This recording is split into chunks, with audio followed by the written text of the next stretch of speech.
Ислам дининин талаптарын толук аткарып, жол салынып, ошол эле учурда коомдук иштерге активдүү катышкан лидер айымдардын саны саналуу гана. Алардын жетишкен ийгиликтери, кыйынчылыктан озуп чыккандыктары жана коомго кошкон салымдары туурасында бүгүн биз талкуу кылабыз. Саламатсыздарбы?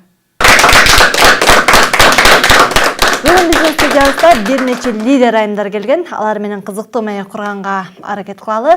Алгачкылардан кылып, конокторду студияга чакырып баштасак, ал үчүн Мутакалим коомдук фондунун төрайымы Жамал Фронтбек кызын, ошондой эле Шералы Назаркулов атындагы коомдук фонддун төрайымы Назгүл Абдыкеримованы студиябызга чакыралы.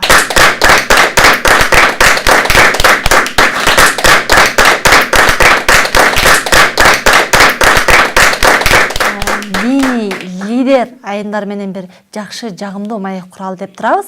Анан аларды биз баягы көбүнчө сиздерди бир иш менен же болбосо коомдо болуп жаткан бир көйгөйлүү маселелер менен буга чейин эфирге чакырчу элек. Бул жолу биз андай көйгөйлүү маселе эмес, жөн гана бир жагымдуу эфир кылалы деп чакырып отурабыз. Жакшы маек куралы деп. Анан мисалы көйгөйдөн сырткаркы таанышуу десек болот да. Анан сизден баштайлычы. Өзүңүздүн бир аз канча балаңыз бар, канча небереңиз бар, бир аз сиз жөнүндө маалымат алалычы. Мен 5 балам бар. 4 кызым, 1 уулум бар. 3 кызым турмушка чыкты. 1 кызым университетте окуп атат. Ал эми кичүү уулум 7-класста окуйт. Жакшы. Жамал эже, өзүңүздүн чакан мамлекетиңиз жөнүндө. Буга чейин биз сизди аябай бир иштер боюнча чакыра беребиз, бирок өзүңүздүн чакан мамлекетиңиз жөнүндө маалыматыңыз жок. Менин 2 балам бар. Улуусу эркек бала, аты Мухаммад 8-те, кичүүсү кыз 5-те. Ийгиликке жетүүнүн сиздерде болгон негизги сырлары жөнүндө бөлүшөлүчү. Абдан жакшы суроо болду. Ар бир айым аракет кылса баардык ийгиликке жетишет деп ойлойм. Ал үчүн адам өзүн эркин сезиш керек да. Анан ар дайым ушу аял киши сергек болуш керек да. Жашоодо ушундай бир өзүнүн көздөгөн максаты болсо, ошого аракет кылыш керек. Ар бир аракеттин артында ийгилик бар деп ойлойм. Биздин деле ушул азыркы ийгилигимди бул баягы менин жолдошум өтүп кеткенден кийин ушу бир коомдук фонд ачкам. Ошол коомдук фонддун аркасында ушул бир жетим жесирлерге, ушул кыйналган бир айымдарга өзгөчө көңүл бурам да. Себеби айым болгондон кийин айымдарга жакыныраак болот экенсиң. Алардын ушундай бир көйгөйлүү маселеси болобу, же болбосо кубанычтуу окуялар болобу, ошолор менен тең бөлүшкүм келет да ар дайыма. Анан мен да ошолорго көбүрөөк баягы жакын болуп, ошолордун бир маселеси, ошолордун бир көйгөйү болобу, ушул бир жакында бөлүшкүм келет да. Ошол негизинде ушул коомдук фонд ачылып калды. Азыркы күнгө чейин ушул аялдар менен көбүрөөк иш алып барам. Жамал эже, бирөө бир ийгиликке жетиш үчүн бирөөнүн салымы болушу мүмкүн да. Сиздин ушундай бир чоң ийгиликке жетишиңизге кимдин салымы зор? Мен ойлойм, мүмкүн ушул бардык мусулмандардын дуасынын салымы го депчи. Себеп дегенде бул лидер болуш же бир ийгиликке жетиш, ойлойм бул адамдын 99% өзүнүн аракети болуш керек дагы. Анан алдына койгон максаты бул туура жол болуш керек. Анан ошол жолго жетиш үчүн адам өзү чоң аракеттерди кылыш керек, чарчабаш керек. Албетте ушундай бир жашоодо ар кандай нерселер болот. Ушул экил өзгөчө бул коомдук иш-чараларды чечиш үчүн же болбосо бир адамдардын укугун коргош үчүн же болбосо жалпы аялдарга тиешелүү бир маселелерди чечиш үчүн кээ бир учурда бир чоң эрк керек болот. Анан кийин бир ички бир дух керек болот деп ойлойм. Мисалы, жолукчан айымдын алдыга озуп чыгуусу бир өтө кыйынчылыкты пайда кылса керек да. Анан кайсыл учурда мүмкүн биздин бактыбызга дешибиз мүмкүн да. Ошол жаңы мамлекет курулганына, демократиялык мамлекет курулгандан көп адамдар ошол экил союздан калган калдык менен демократия болом деген демократ адамдар жана динчил адамдар мындай бир убакта стартка чыкты десек болот да. Анан ошол доордо өзгөчө кыйын болгон бул диний адамдарга кыйын болду да. Себеп келгенде ошол дин жок деп жашап, Союз убагында 70 жыл дин жок деп жашап келген. Анан демократтар келип дин барбы же жокпу деп ойлонгуча, анан ошол диний адамдар өзлөрүнүн укугун коргоп, бул коомчулукка да өзлөрүнүн адегенде салымын кошуп, биз дагы силердей адамбыз деп мындай бир даңаз алуу, жеткизүү, анан коомчулукка ишеним киргизүү, буга бир убакыт керек болду. Мен ойлойм, ошол убакыттын ичинде биз кичине кыйналып калдык десек болот. Өзүңүз жолукчан айым болсоңуз, ар кандай сын пикир, ар кандай ой пикирлер айтылбай койсо керек, кыйын болдубу? Албетте. Баягы жолукчан айымдарга башкача мамиле кылышат да, бир кандай десем, бир Аяр мамилеби же катуу мамиле? Катуу мамиле. Себеби мындай бир жумуштар менен бир өкмөт тарапка же башка жака кирип калсаң, ушундай бутуңдан башыңа чейин карап, бир ушунун колунан эмне келет эле дегендей, же болбосо ушул ишти аткарылабы же ушундай иштерге бул аралашканбы деген мааниде неме кылат да. Биздин жолукчан айымдар ушундай ишке да аралаша алабы деген чоң маселелерге деген. А бирок ошол ишти аткарып койгондон кийин булар абдан таң калып калышат да. Анткени жолукчан айымдар баягы булар ойлойт болуш керек, булардын бир илими, билими жагынан деле мындай төмөн болгон үчүн жол салынышып алабы дегендей да. Тетирисинче мен айтат элем, ар бир тарапты тең алып жүрүш керек депчи. Бул биз акыретибизди ойлошубуз керек. Экинчиден, ошол ишти дагы ошол деңгээлде аткара билиш керек да. Мен бул жерде кошуп койгум келет да. Мен ойлойм, ушул эки көпчүлүк учурда биз мусулман айымдарбы же лидер аялдарбы мындай бир өзүбүздү ушу жоолуктун тегерегинде чектеп алабыз да. Бул негизи туура эмес нерсе. Мен айтар элем, ар бир лидер ал жоолук салынабы, тас болуп жүрөбү, бирок ал ошол коомчулукка өзүнүн салымын кошуш керек да негизинен. Анан мисалы мен ошол 24-25 жылдан бери иштешип келатабыз. Биздин коомубузга мамлекет жактан бир дагы мындай бир зулумдук же бир кысым нерсе болгон эмес. Мүмкүн бул жерде ойдун туура эмес келиш мүмкүн болгон, бирок бул жерде дагы ошол биздин баш мыйзамыбызда, конституциябызда жазылгандай 16-беренесинде, 32-беренесинде дин эркиндиги деп биз ошол мыйзамдын чегинде көп эле соттордон жеңдик. Мына паспортко сүрөткө чыккөнгө да жетиштик. Жоолукчан кыздарды азыр Кыргызстанда, Тажикстан, Өзбекстанды карап көрүңүздөр, Кыргызстанда кээден сабак алып атышат. Мен ойлойм, азыркы учурда биз лидер айымдар катары ошол коомчулукка бир жоолукка байлабашыбыз керек да. Дин жолунда жүрүп, лидерликти багындырып, коомго салым кошуп келаткан дагы эки айымыбыз бар. Алар дагы студиябызга чакыралы. Ал үчүн Ак жоолук Ажар аялдар коомдук фондунун жетекчиси Айжан Орозбаеваны жана Нахля Хария коомдук фондунун жетекчиси Айгүл Омурзакованы студиябызга чакырабыз.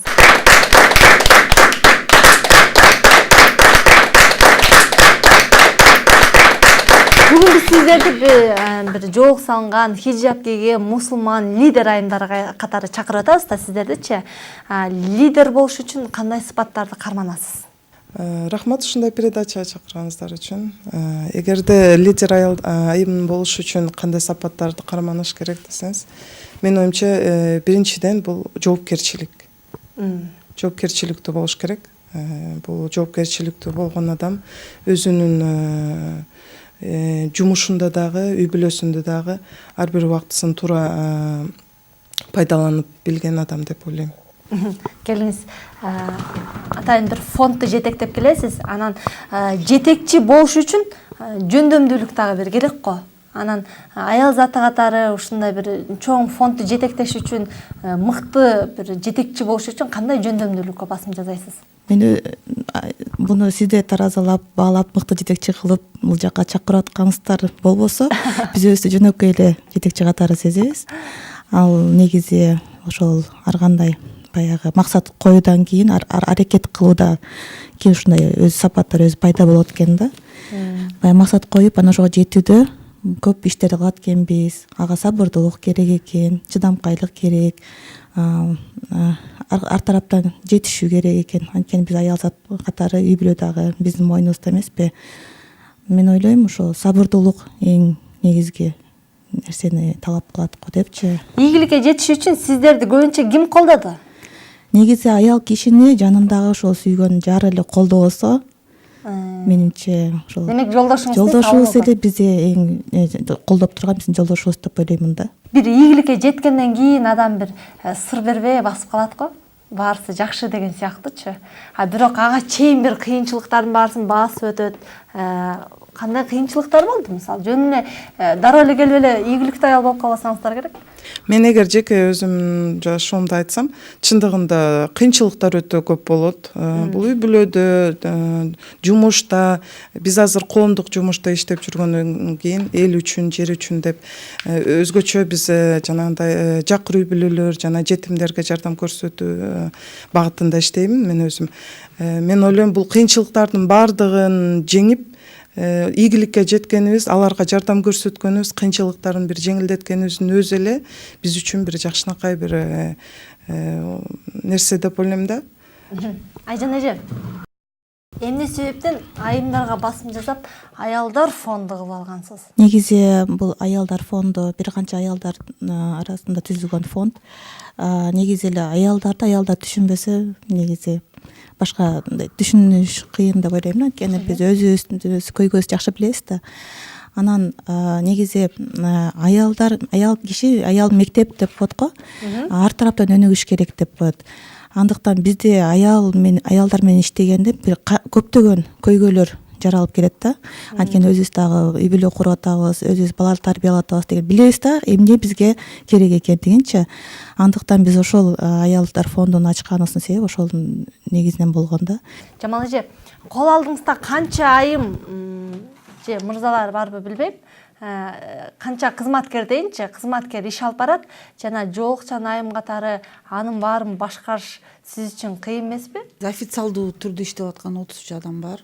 Анын ичинен экөөсү биздики эркек киши. Эми албетте мен айткым келет да, эми жолуң барбы жокпу, баары бир сен жетекчи болгондон кийин бир атайын бир лидерлик качествоң, анан менеджер катары ар бирөөнүн өзүнүн бир техникалык тапшырмалары бар да, ар бир жумуштун, кызматкердин. Анан албетте ар бир өзүнүн бир булагы бар, иштеп аткан, өзүнүн бир темасы бар, максатына жете турган. Анан азыр эми техника аябай өнүктү да. WhatsApp боюнча өзүнчө группаларды, Facebook боюнча өзүнчө группаларды, анан Skype конференцияларды, мисалы үчүн бизде Кыргызстан боюнча филиалдарыбыз бар. Алар менен өзүнчө бир деңгээлде азыр эми кааласаң Нью-Йорк менен, кааласаң Саудия менен Skype конференция кылып деле бүт эле маселени чече берсе болот. Ошон үчүн ойлойм, азыр 21-кылымда бир ишти алып барыш өтө эле оңой болуп калды, анткени техниканын жетишкендигинен да. Назгүл эже, лидер болуу бул катаал мүнөздү талап кылат дейт. Мүнөзүңүз кандай? Мен өзү чындыгында аялдар иштебейм, эркектер өзүмдөн улуу кишилер. Мен аларга эч кандай катаал мамиле кылбайм, биз бири бирибизге түшүнүп мамиле кылабыз.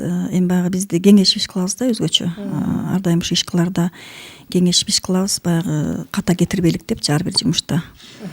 Анан менин жумушум баягы көбүнчө баягы жолдошумдун эмеси болгон үчүн биз баягы ар бир кайрылуудабы же болбосо ар кандай бир чечиле турган маселеде кеңешип туруп, ошол биз ката кетирбегендей кылып деп кеңешип туруп иш кылабыз. Эми менде айымдар жок. Өзүм анан 3 менден улуу байкелер бар, ошо жолдошумдун жанында жүргөн инсандар. Деги эле коомубуздагы лидер айымдардан кимди көбүрөөк баалайсыз? Мен азыр жанымда эле отурган Жамал эжени лидер айым деп өтө бир сыймыктануу менен айта алам. Чындыгында Жамал эже өзү да айтат да, жоолукка эле тегеренип калбасак депчи. Чындыгында. Бирок ошентсе дагы биздин Кыргызстаныбыз эгемендүүлүктү алгандан бери демократия деген тартипте жашагандан баштап мусулман айымдар бир кандайдыр бир калыпка келгиче эң бир жакшы иштерди аткарып жүргөн ушу Жамал айым болду да. Ушу Жамал эжедин мындай үлгү катары көрсөк деп ойлойм. Бирок ушул эженин эле кыймылы, иш аракеттери менен чектелип калбастан көп эле мусулман эжелер дагы ушундай иштерди аткарса деп мындай тилегим ушундай да. Себеби биздин коомубузду же болбосо Кыргызстаныбызды өнүктүрүү, өстүрүү үчүн бир эле адамдын иши аздык кылат. Мисалы, кол алдыңызда канча адам иштейт? 5. Ар бирин өзүнчө мамиле кыласыз да? Мындай мүнөзүнө карап. Албетте ар биринин өзүнүн характери бар, ар биринин өзүнүн таланты бар, ошого жараша. Шундан улам бир суроо келип чыгат экен да. Лидер айым дейт, элди башкарат, анан ар кимдин өзүнө жараша мамиле кылып атып, эки жүздүүлүк айла жок, багынат дейт. Буга кандай карайсыз? Мен де билбейм, андай эки жүздүүлүк деп деле айтпайм го. Эми бизде бардыгы негизи бир максаттуу кыз келиндер чогулганбыз биздин фонддо. Анан менче бул баарыбыздын максатыбыз бир болгондон кийин аларды башкарыш деле кереги жок да. Анткени алар өздөрүнүн ушундай бир каалоосу менен кылышат ошо иштеринчи. Мен башкарамбы, башкарбаймынбы? Алар жада калса өздөрү бир ишти бүтүргөндө өздөрү ушундай эме жыйынтыктарын айтып, өздөрү ошодо кылган иштеринен рахат алгандан кийин ошол биз менен бөлүшөт да. Анан бизде эми кайрымдуулук фонд да, кайрымдуулук аялдар менен иштешебиз, көйгөйлөрүн чечүүдө баягы көп иш чаралар кылабыз да. Бул ар бири ошол жумуштардын милдеттерин өздөрү бөлүшүп алышкан. Анан кийин ошол нерседен баягы өздөрү рахат алып, ошол иштешет деп ойлоймун да. Анан айрым учурда айтылып калат да, лидерлик негизи аял затына жарашпайт. Өзгөчө мусулман айымдарына. Алар үйдө олтуруш экен жолун жакшы билишет дагы, коомдо аралашып жүрө беришет. Үйдө эле олтурбайбы деген ой пикирди айтышат. Эми үйдө эле олтура бергенде баягы аялдарга да ар тараптан өнүгүү керек болуп жатпайбы? Коомго тескерисинче аралашыш керек болуп жатат да. Анан үйдө отура берсе, ал кантип ал ошол баласын тарбиялоодо кайсыл жактан эме кандай десем, эмнени бере алат да? Биз ошол Айрым учурда айтышат да, алар өздөрү лидер болбой эле койсун, лидер балдарды төрөп тарбияласын деген ой пикирди айтышат. Биз эми өзүбүздү лидербиз деп деле эсептебейбиз. Биз болгону ошол максатыбыз коомчулукка пайдалуу тийсе экен деген ойдо иштеп жатабыз да. Анан кийин эми үйдө отуруп, эгерде сиз үйдөгү балаңызга тарбия бергенге жетишип, күйөөңүздүн ыраазычылыгын алып, үйдөгү турмуш тиричиликке жетишкенден кийин, анан кийин сиз кандай өзүңүздүн хобби катары, өзүңүздүн каалооңуз менен күйөөңүз менен акылдашып, сыртка эртеден кечке болбосо дагы бир канча убакытты коомчулук менен иштөөгө бөлүсөңүз, бул менимче аял үчүн бул жакшы эле нерсе деп ойлоймун да. Анткени көп эле аялдар, мисалы, үйүндө отурган аялдар бизге келишет да, мен үйдө отуруп, мен эмне кылам азыр? Даже бар да, үй бүлө курдум, максатын билишпейт, эмнеге үй бүлө курду да. Бала төрөдү, аны кантип тарбиялаш керек билишпейт, мисалычы.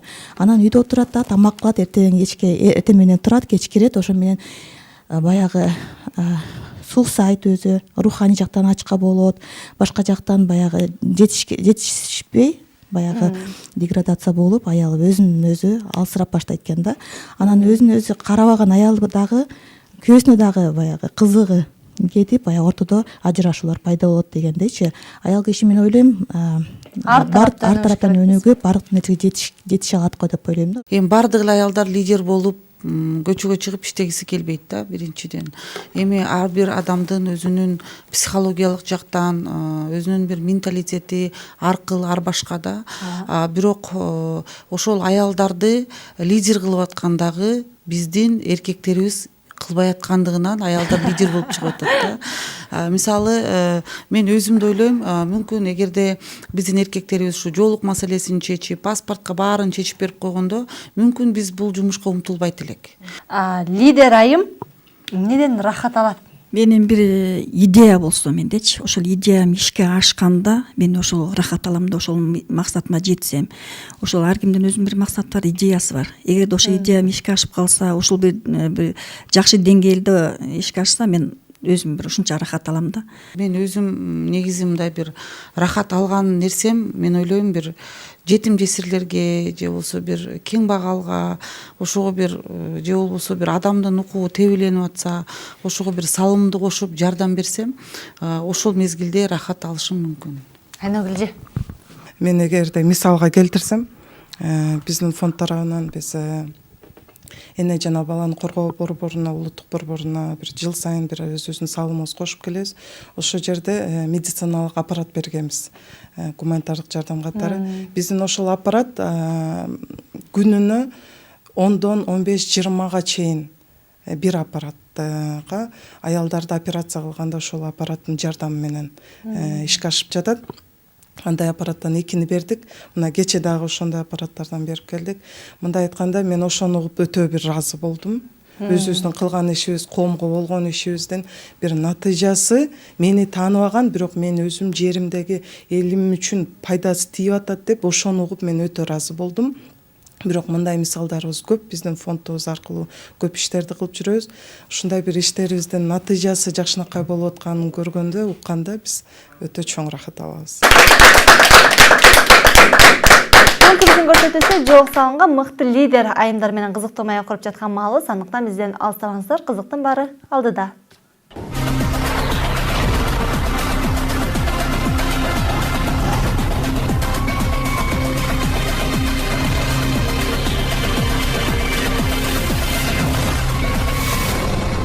Биздин дагы фонд кайрымдуулук иштерди кылып келебиз. Негизи кайрымдуулук менен алектеген адамдар буну жакшы билишет да. Кандай гана кайрымдуулук кылбагын аркасында рахат алабыз да. Жылмайып, ошол адам сүйүнсө, ооба, ошол адам сүйүнсө, мисалы биз кээ бирде ушундай, мисалы азыр орозо айында башталат, биздин Рамазан баштыкчасы депчи, ар бир муктаж үй бүлөгө барып, тамак аш таратабызбы, же ооз ачтырабызбы, ошол кээде кембагал бир туугандарыбызга баягы кичине болсо да жылмаюу тартууласак да, биз андан рахат алып, ошо ишибизди аткарып келебиз да. Андан тышкары бизде кыз келиндердин көйгөйүн чечүүдө ар кандай тренингтерди уюштуруп келе жатабыз да. Анан ошол жыйынтыгын сурап калабыз да, кандай жыйынтык берди бул тренинг, пайдасы болдубу депчи. Анан кыздар ошол эксперттер келип ошол эметкенде, ошо ажырашайын деп калган эжелерибиз ошол тренингди өткөндөн кийин ажырашпай калдым деген укканда биз ушунчалык сүйүндүк да. Биз кичине болсо дагы баягы коомго пайдабыз тийип атыптыр негизи депчи. Чындыгында азыр бирөөгө сиздер жардам берип атасыздар да. Жардам берип атасыздар колдон келишинче. Бирок жашоодо жокчулуктун азабын тарткан учуруңуздар болгонбу? Кайсыл учурларда? Эми менин башымдан мындай окуя өткөн. Мен төрөгөндө 22 күндөн кийин жолдошум өтүп кеткен. Кыргыз эли үчүн деп баягы өзүнүн өмүрүн арнап, ошо элим жакшы жашоодо жашаса экен, ошолар бир кийин өсүп келаткан муундарыбыз бир кыйналбай жашаса экен деп ушу сатылып кеткен жер үчүн бир өзүнүн өмүрүн арнап 22 күндүк ачкачыктан өтүп кеткен. Мен ошондо 22 күндөн кийин уулумду төрөгөндөн өтүп кеткен. Мен ошондо бага турган эч ким жок, карай турган эч ким жок, даже ушу балам демис албай калгам да. Үйдө бир каткан нан да калбай калган, ушундай учурлар болгон. Бирок ошондо сабыр кылгам, ушунчалык сабыр. Үйдө балдарым бар тең, берерге эч нерсем жок калганда чындачы. Анан ушуну Аллахтан ушунчалык бир неме кылдым эле да, ушул ай Алла мага да сабыр бер. Бул күндөрүм да өтүп кетер деп. Албетте бул күндөрүм өттү. Эң негизгиси мен ушуну сабыр менен жеңдим деп ойлойм. Биздин жолукчан лидер айымдар саясат жаатында кандай? Негизи эле мен 2 жолу ошол саясатка аттангам 2 партиядан. Бирок болбой калды. Бирок азыркы учурда ойлонуп көрсөм, мүмкүн мунун деле кереги жоктур деп ойлойм да кээдечи. Бирок эми ошол лидер аялдар, өзгөчө диний аялдардын саясатка аттанушу өтө кыйын экен да. Биринчиден тозулар көп. Биринчиден азыркы учурда мисалы саясатка бул эч кимге бул жашыруун эмес, саясатка аттануш үчүн өтө чоң акча керек. Азыркы мен ойлойм ошол мусулман лидер айымдарда мынчалык акча жок. Анан бирок мисалы үчүн адам колдоо жагынан же болбосо бир ишти жүргүзүү жагынан албетте лидер аялдардын аркасынан ээрчиген 10 миң деген аялдар бар да. Бирок ошол финансылык жактан мүмкүнчүлүк болбогондуктан мен ойлойм көп эле лидер аялдар ошол өзлөрүн диний лидер деп же болбосо бир саясий партияга алынышы да өтө кыйын. Лидер айымдар кийимге кандай басым жасайт? Өзгөчө жолукчан айымдар. Өзүбүздүн динибизди менен жашап, ошол эле убакта өзүбүздүн салтыбызды унутпасак, себеби биздин энелерибиз, чоң энелерибиз дайым кыргыздын кийимдерин кийип келген, чепкендерин кийип келген, кыргыздын көйнөктөрүн кийип келген. Чындыгында жанагындай кептакыя же болбосо башка кийимдерди кие албайбыз.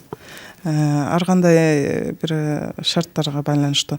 Бирок ошол эле убакта эл астына чыкканыбызда биз өзүбүздү дайым аракет кылабыз. Кыргыздын кийимдерин көрсөтсөк, себеби кыргыздын кийимин даңктасак, ошондо биз коомдо өзүбүздүн жакшынакай позитивдүү ордубузду же болбосо ролубузду көрсөтө алабыз деп ойлойм. Себеби биз кылган ишибиз бул өзүбүздүн элибиз, жерибиз үчүн болуп атат. Ошол эле убакта кандайдыр бир башка культура, маданияттарга ээрчип кетпейбиз, өзүбүздүн салтыбызды сактайбыз, барктайбыз деп ойлойм да. Эми баарыңыздарга суроо, жетишкен ийгиликтериңиздер. Эми менин ийгилигим дагы деле баягы жолдошумдун эмеси боюнча, албетте мен бул мына 15 жыл болду өтүп кеткенине. Мына биринчи 60 жылдыгын өткөрдүк. Анда дагы биринчи китебин чыгарттык. Өзүнүн жазып кеткен концепциясын китеп кылып чыгарттык. 2004-жылы.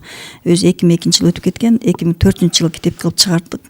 Андан кийин 60 жылдыгын өткөрдүм ушул мамлекеттик деңгээлде. Баягы бул деле эл үчүн курма болгондон кийин ушу элге жеткириш керек экен да. Биз баягы сөзсүз эле өзүнүн өмүрүн берип элди саясатта үгүттөшүбүз, бирок бул өзүнүн өмүрүн эл үчүн баягы чын эле өлүп калам го деп эмес, бул өлүмдү түз карап баргандыгы үчүн баягы жазыктуу жаштар көп эле билет. Биз ошо жаштар менен көбүрөөк иштешип атабыз да.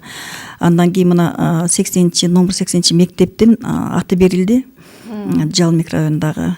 Андан сырткары өзүнүн өтүп кеткен кабинетин музей кылдык. Бул дагы ошо мына мектептин окуучулары, студенттер келип ошол жерден баягы биздин Кыргызстанда болуп өткөн тарыхый окуялардан маалымат алып турушат, ал жерден келишип.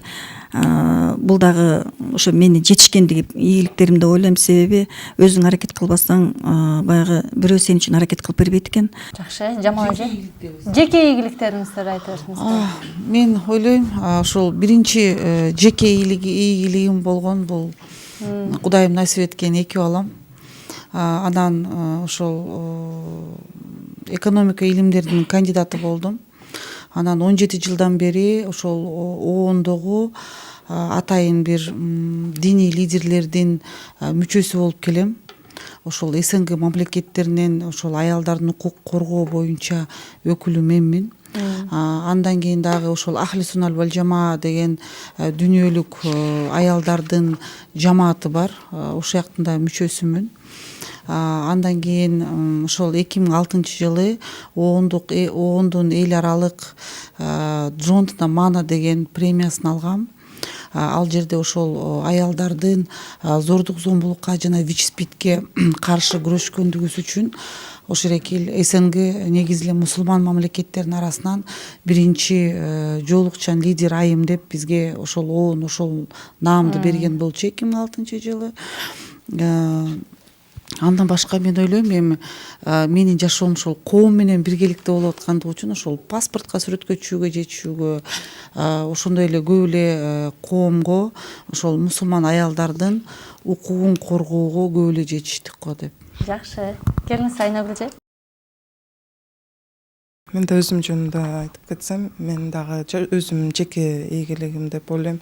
Бул 6 баланын энесимин. 4 кыз, 2 эркек балам бар. Кудайга шүгүр, балдарымды тарбиялоодо ошолорго көңүл бурууга өтө аракет жасайм.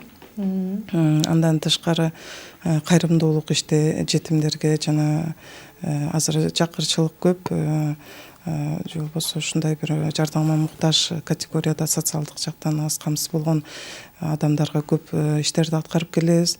Ушул иштердин натыйжасында мен кылган ишимди баалап президенттин астындагы ардактуу инсандар коомдук бирикмеси мага алтын орден менен сыйлашкан. Кыргыз Республикасынын ардактуу айымы деген наамды беришти. Бул дагы болсо, мен ойлойм, бир жакшынакай жетишкендик болсо керек. Жакшы суроо экен, кандай ийгиликке жетиштик да. Негизи биздин эле аял катары менин өзүм жеке ийгилигим 2 уулдун энесимин. Эне катары, жубай катары ошол жакшы ошол үй бүлөнү куруп келатканыбыздын өзү эле бул ийгилик деп ойлойм. Андан тышкары ошол биз төмөндө айтып кеткендей баягы көптөгөн максаттарды коюп, ошол иш жүзүнө ашырып, ошодон көптөгөн ийгиликтерди көрүп жатабыз. Ошолор менен чогуу биз дагы ошол ийгиликке жеттик деп ойлойм да. Лидер айымдарга дагы коомчулуктан бир нече суроолор келген экен, жооп алганга аракет кылалы. Кыргыз тарыхында калган лидер айымдардан кимди баса белгилейсиздер жана алардын кылган иши? Эми ошол жоолук салынып жүргөн же элечек кийип жүргөн биз дайыма ошо Курманжан Датка энебизди белгилеп келебиз. Ал ошол өзүнүн эли үчүн баласын да жанын аяган эмес да. Эмнеге саясатта жоолукчан аялдар жок, эмнеге депутаттыкка аттанбайсыздар же кысым барбы жоолукчандарга дейт. Мен деле былтыр мурунку немеде мен деле өзүмдүн кандидатымды коюп көрдүм. Албетте бирок элдер жакшы кабыл алат экен да, себеби баягы жоолукчандар бизде коюп деле көргөн жок болуш керек да, аз да. Алардын деле баягы эгерде дейт ушул жоолукчандар келсе дейт биздин парламентте баягы абдан жакшы иштер болмок жана ошондой эле баягы ийгиликтер көп болмок деген баягы элдер менен жолукканда көп бизге суроо берип атышты да, силер да аларды ушундай суроо берип атышты, эмне үчүн жоолукчандар ошо депутатка койбойт деген. Эми биз албетте Эмнеге өтпөй калдыңыздар? эми Кысым баягы болгон жокпу? кысым деле болгон жок, эми баягы чөнтөккө жараша болсо керек. Жакшы, келиңиздер кийинки суроо. Шакирттериңиздер барбы?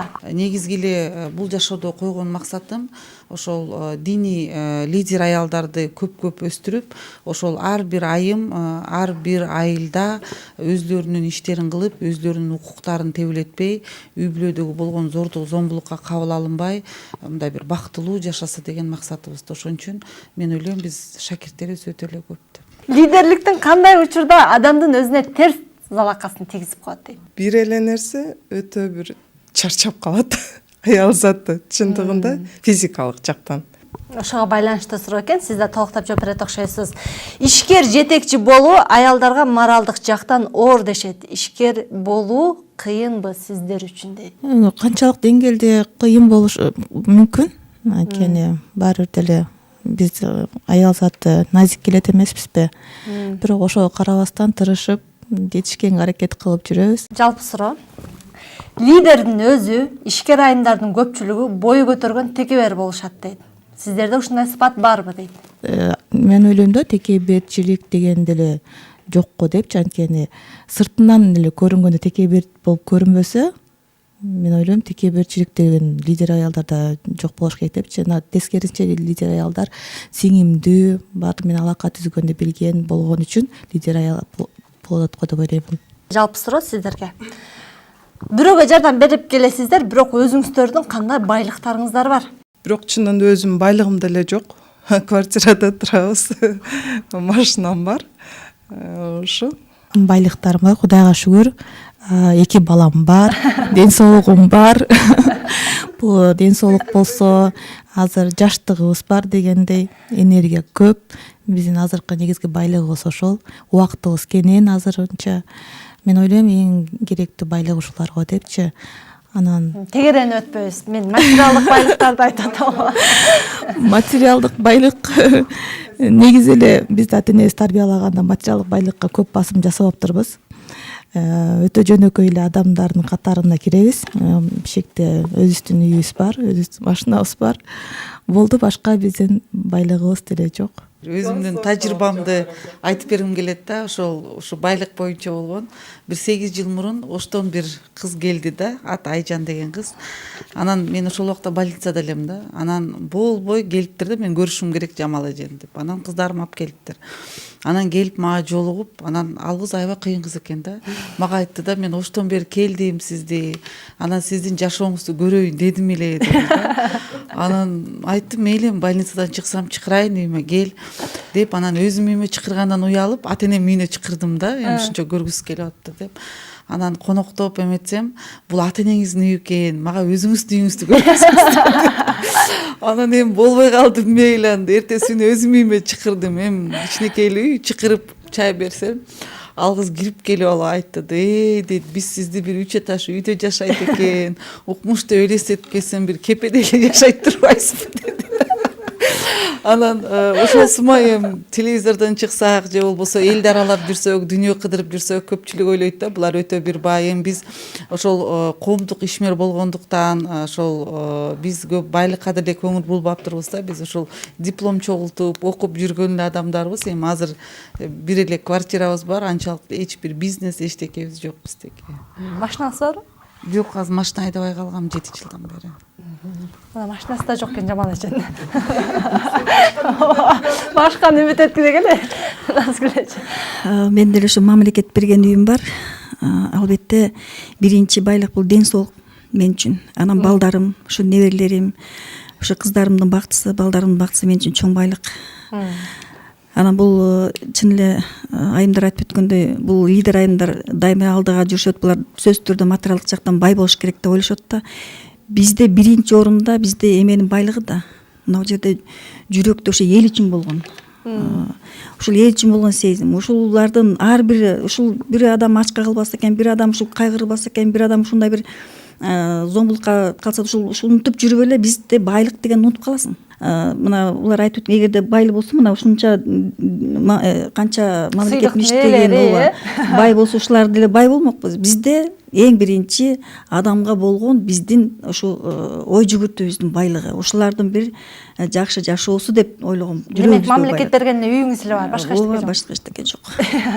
Жакшы. Аллах берет рызкын. Ооба, жакшы. Мындай кылалы эми. Жалпы ушул көрүүчүлөрдү сиздерди ушу сырттан карап өзгөчө бир кызыгып аткандарга кандайдыр бир деңгээлде толук болбосо да, кичине болсо да сиздер жөнүндө ачып берүүгө аракет кылдык. Анан эми сиздер сыяктуу бир ушундай бир жоок санган, хижаб кийген, лидер болом деген жаштарга, аркаңыздардагы өсүп келаткан сиңдилериңиздерге бир кеңеш иретинде көрсөтөн жыйынтыктасаңыздар. Кудайым буйруса, биздин артыбызда жоолукчандар аябай көп.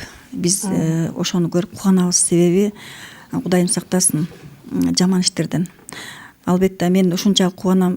Кийинки күндө ошо жоолукчандарыбыз абдан көбөйүп, өзлөрүндө бир бизге окшоп чындыгында аларда ушундай лидер болгусу келген кыздарды көрөм мен. Аларды көрүп ушунчалык сүйүнөм да. Анан аларга туура багыт, туура жол көрсөтүп, баягы айтасың, чындыгында бут тосуулар болот, ар кандай кыйынчылыктар болот, ошого сөзсүз түрдө жеңилип бербеш керек. Бирок ошо көздөгөн максатыңды алдыга жете элеш керек да, ошондо гана ийгилик болот. Мен ушул жаш мен лидермен же лидер болгум келет деген жоолукчан кыздарга кайрылып кетер элем. Эң биринчиден сиздер мен жоолукчанмын деген сөздү унутушуңуздар керек да. Силер жоолук салынасыңар өзүңөр үчүн, ошол фарз аткаруу үчүн. Бирок сиздер ошол лидер болом десеңер, мен коомчулукка эмне салым кошо алам? Мен мамлекетиме кандай салым кошо алам? Канткенде элим жакшы жашайт, канткенде Кыргызстанымды гүлдөтөм десеңер, мен ойлойм, ошол мезгилде ошол келечектеги лидер кыздарыбыздын бир өзүнө койгон бир максатына жетет го деп. Жаш сиңдилерибизге же болбосо жаш азыркы кыздарга айтып кеткен эмекмин. Жоолук деп эле жоолуктун чындыгында тегерегинде эле байланып калбасак, себеби мусулман аял заты бир эле жоолук менен эле чектелип калбайбыз. Биз үчүн үй бүлөдө, коомдо ар бирибиздин өз милдетибиз жана укугубуз бар. Ошону биз кеңири колдонсок, маданият, илимге көбүрөөк көңүл бурсак деп айтмакчымын. Ошондо биз элибиз үчүн дагы, кыздар үчүн дагы, энелер үчүн да көп салым кошсок болот да. Астыңыздарга чоң максаттарды коюңуздар деп айтмакчымын. Жакшы. Айжан эже? Негизги азыр берип кете турган кеңешибиз жоолукчан жоолугу жокпу, баарыбыз Кудайга шүгүр мусулманбыз, кыздар. Биздин баарыбыз эле билебиз, биздин милдетибиз азыркы учурда сиздерге ата-энеңиздер чоң ушундай мүмкүнчүлүк түзүп берди. Окуганга жакшы ушул мүмкүнчүлүктү жакшы пайдаланып, убактыңызды текке кетирбей, ошол текке кетирбесеңиз, ата-энеңиздердин эмгегин актасаңыздар, ошол эле учурда сиздер Кудайга шүгүр бой жетип калган учурда турмуш курууну дагы максат коюп, ошого да даярдык көрсөңүздөр буйруса, эң негизги сиздердин ийгилигиңиздер качан болот, качан сиздер бактылуу үй бүлө кура алсаңыздар болот деп ойлоймун да. Ошого ойлойм, эң бир чоң ийгилик аял зат катары сүйүктүү жар, мээримдүү эне, кайрымдуу келин боло алсаңыздар, бул эң чоң ийгилик. Жана ошондой эле албетте коомчулукка дагы кызмат кылууну астына ала чоң максаттарды койсоңуздар деп ойлойм. Жакшы. Атайын убактыңыздарды бөлүп, жакшы кеп кеңеш берип кеткениңиздер үчүн сиздерге терең ыраазычылык билдирем. Толук болбосо дагы бүгүнкү биздин көрсөтүүбүздө студиябызда олтурган коноктордон лидерликке жетүүнүн негизги сырлары, ийгиликти багындыруу жана кыйынчылыктан озуп чыгуу туурасында бир аз да болсо маалымат алып бердик. Ушуну менен чирдин бүгүнкү көрсөтүүсүн аяктайбыз. Саламатта калыңыздар. Биздин чир, сиздин багыт.